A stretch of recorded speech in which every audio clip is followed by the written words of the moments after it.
Hey, welcome to Logo Day. What we're going to do is we're going to look at a series of programming the logo where we're using just simple lights and some push buttons, and we'll work up to eventually controlling the stoplight situation, which would be a project that we do at the state contest, and we'll put that on the screen and we'll watch that work. But in any case, this is one of our practice stations that we've got set up. You can see that it's a pretty busy panel. So let me just take a few minutes and then walk you through the different parts so that we will know what things are when we start working on it and start recording and programming. So the main part, which is the logo controller, is this piece right here. This logo controller is about this big right here, and it's connected at the top with 12 volts at the top of the panel. I put these little pieces of breadboard up there because it's a lot easier to connect things and use little jumpers rather than trying to put it into these little outputs and inputs that they have up here. And then this is the relay pack. You can see here at the bottom that the main logo controller has the 4 outputs that it has, and then over on the relay then it has 4 more, but these would be labeled 1, 2, 3, 4, then this top one is 5, 6, and then the 2 underneath are 7 and 8. The Ethernet cord, here the yellow one, is connected to the TDE, which is the device that would actually be outside the panel, and this could be located in the manager's office, or it could be screwed into the door of the panel, and you can get many responses directly from this. And it has four buttons that can be programmed separately from what we actually have here for the logo itself. There are 2 push buttons that we've established, and we've got these connected into I1 and I2, and we can use those for different applications that we want to use. Our stoplight, we have these connected, and it has 3 individual outputs. We have the 1, 2, and 3 are for the green, yellow, and red. And then the 4th one there is connected to our bell, so that we can set up door schedules, bell schedules and things like that. Or if we want to create some kind of alarm that we can use.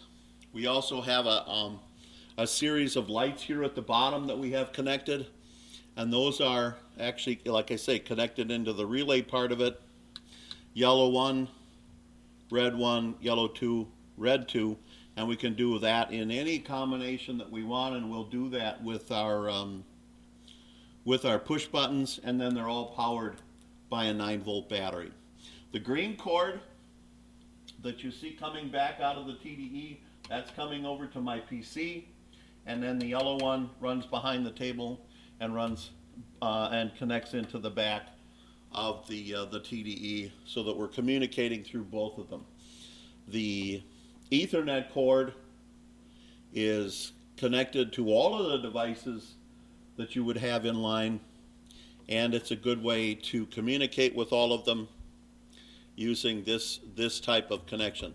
Although it causes a problem for us in our classroom, because once you get connected to the logo machine, then you'll have almost nothing that you can do with the internet, or you also again have to disconnect your logo to print your program.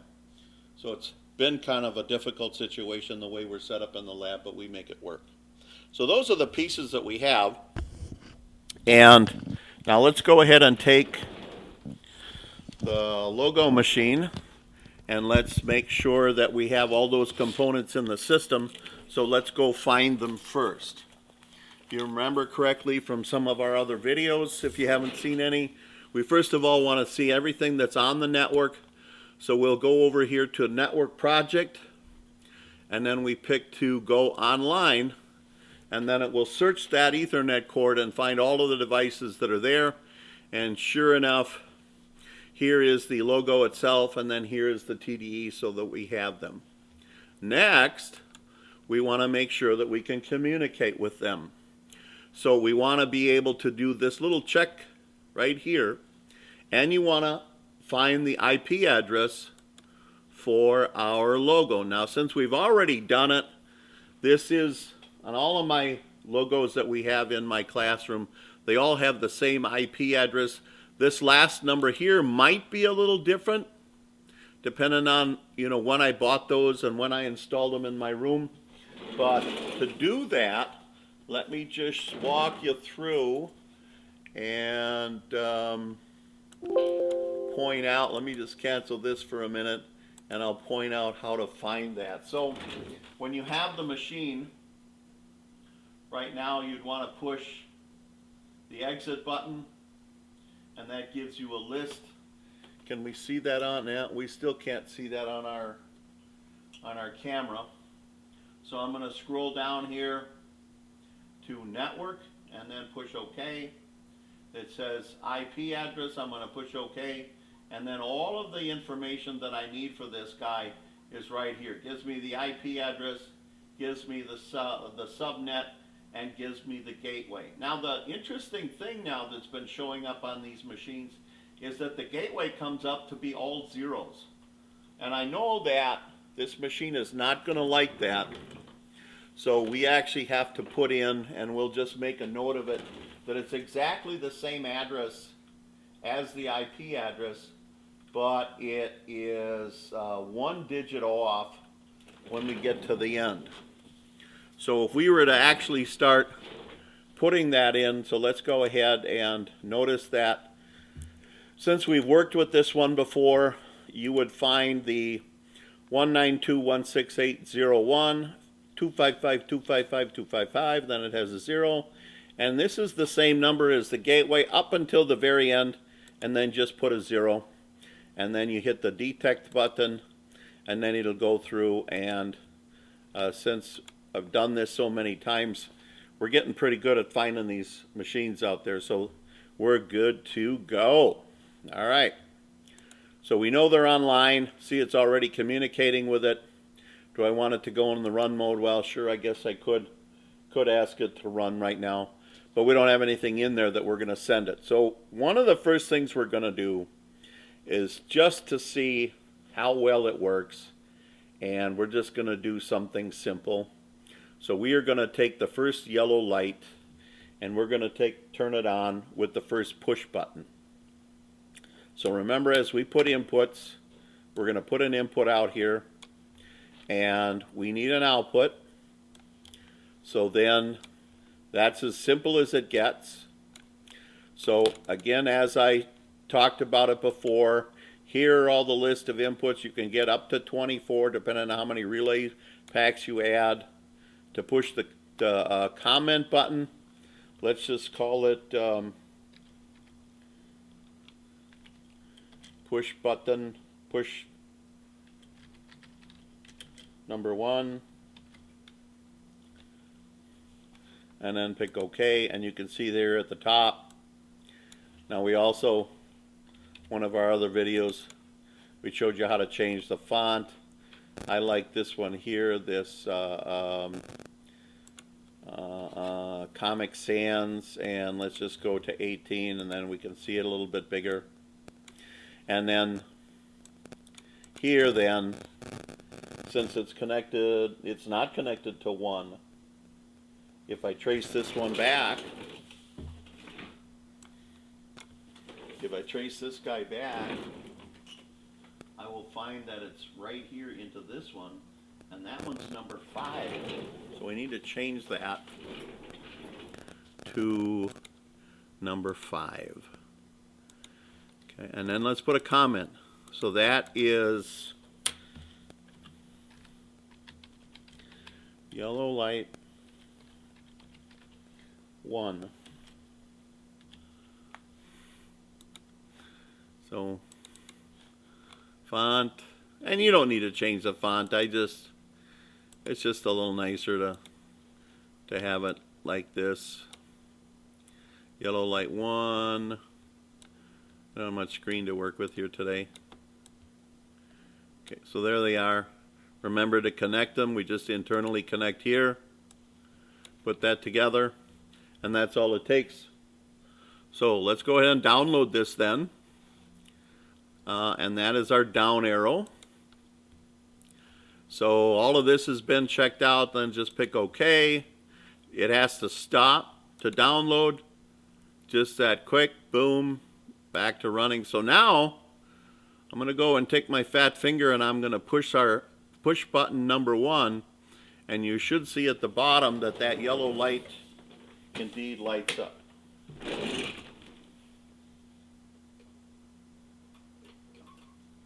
And there it is.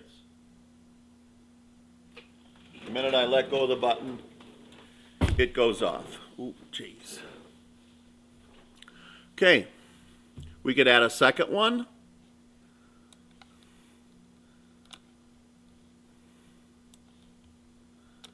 So now this one would be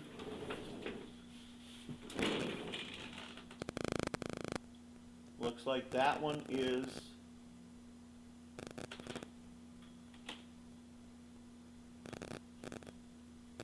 into the number 6 relay. So let's go ahead and change it to 6. Click, and then a comment. So this is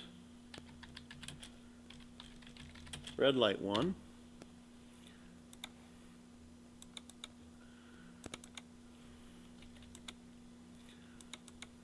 Font.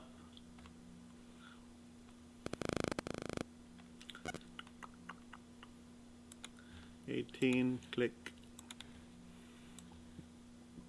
All right, download.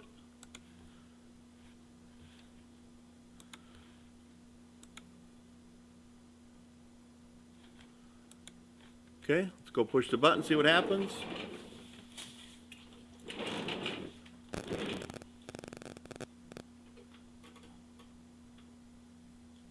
And there we got 2 coming on.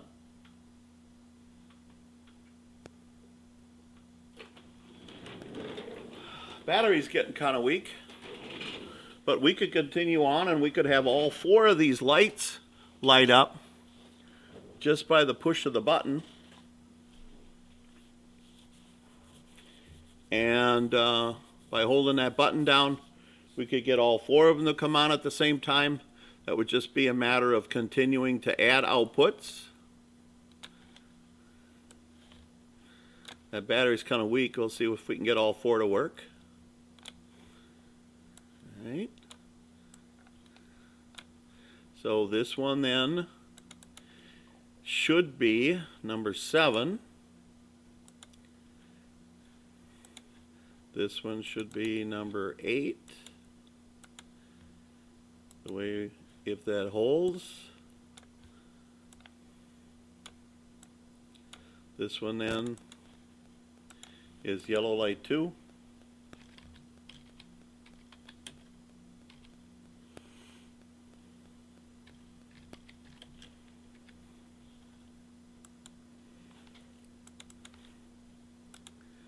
Red light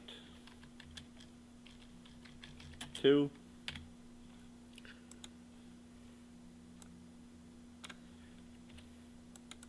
Font change.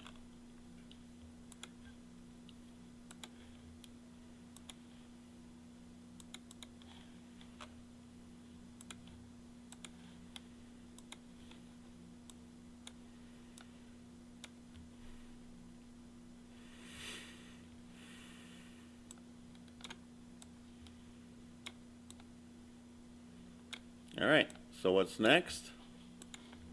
Simple download.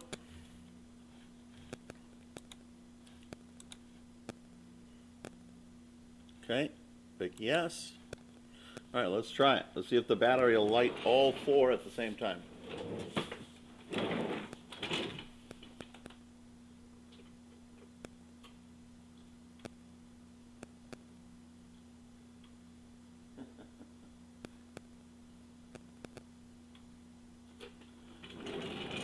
Nope.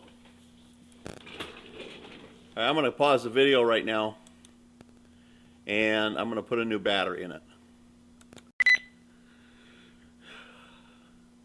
Okay, we are back live. I've put a new battery in it. All four of them light, but just barely. So let's try it.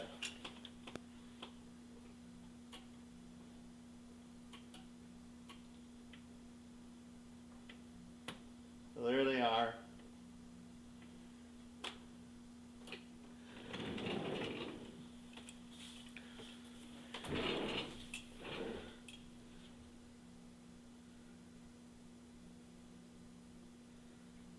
So we may have to switch that over for that project and maybe get a different power supply. So they just barely all light. So, but that's the whole process of being able to record and put the lights in there.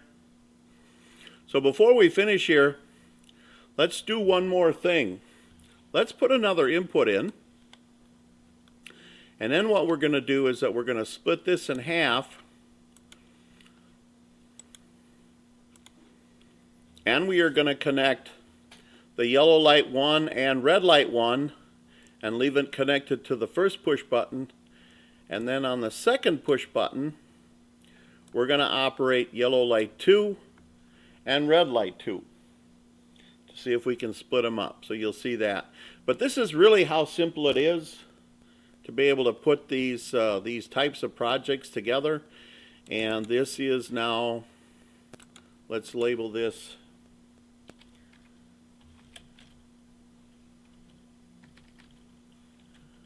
push button 2.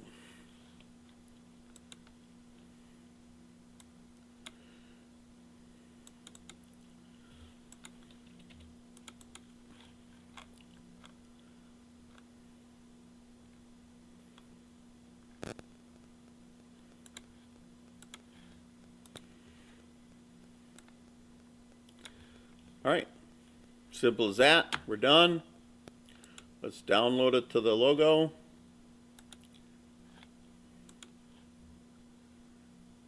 And now let's try it. So we have the first one, should light the first two lights. Yeah. And then the second button lights the second two lights. So we'll have to further demonstrations here. If we want all four lights to be on the one battery, we'll have to switch up our power supply and give it more than 9 volts to get them all to work. And that's real easy to do. We have enough power supplies around here to set it up accordingly. So, hey, thanks for stopping by. This is our first exercise as far as putting push buttons together and programming them with the logo. See you next time.